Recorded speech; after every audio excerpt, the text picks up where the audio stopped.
Hello students, welcome to our today lecture. In our today lecture, we are going to discuss that how much lag should we include while we are applying VAR model, VECM, vector error correction model, or Granger causality test. So basically there are two ways to check that how much lag we can include in our model. So basically in our today lecture we are going with the first method. In our next video we will use the second method to check that which method is best for checking or adopting that how much lag we should include in our model. So first of all we have to bring our all data from Excel to STATA. So as I have already copied my data, so now go to STATA file and go to data editor, and you have to paste your data here, and you have to give this permission that treat first row as variable name.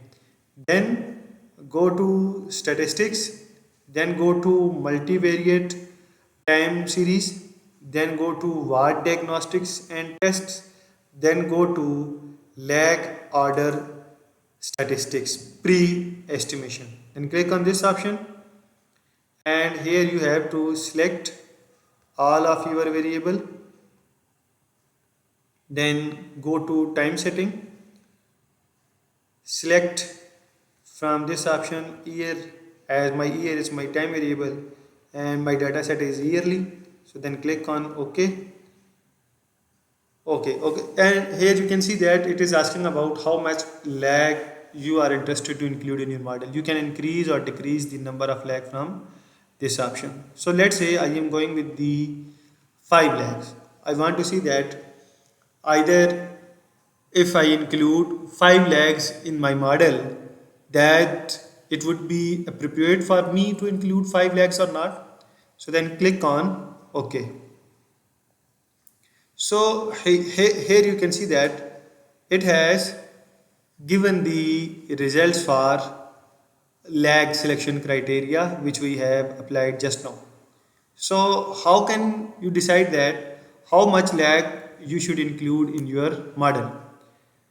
Basically there are different criteria like here LR, FPE, AIC, HQIC, SPIC. So as you can see that all of these criteria are telling us to take 5 lakhs.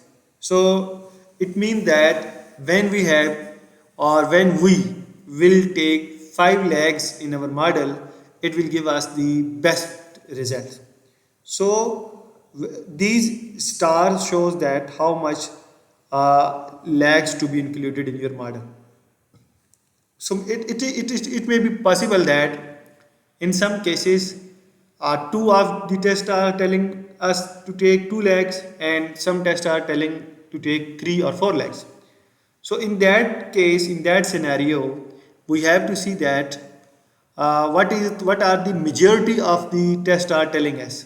If the majority of the tests are telling us that take 5 lakhs, then we have to take 5 lakhs in order to obtain the best result or in order to get the best result.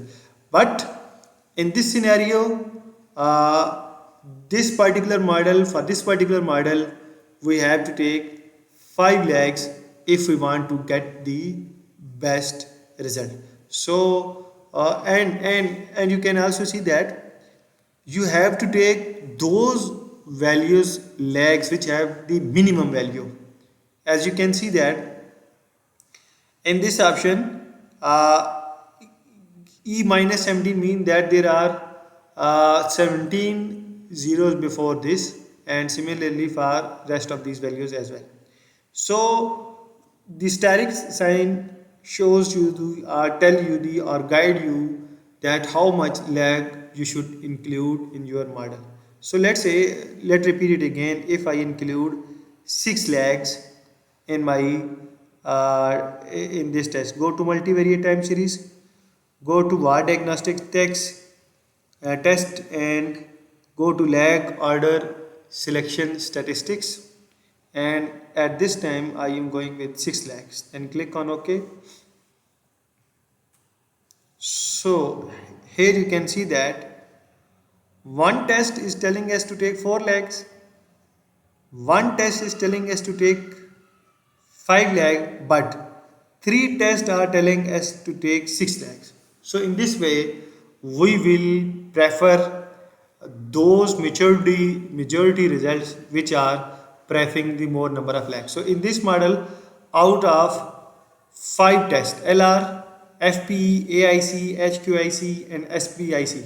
So basically out of 5 criterias, 3 criterias are telling us to take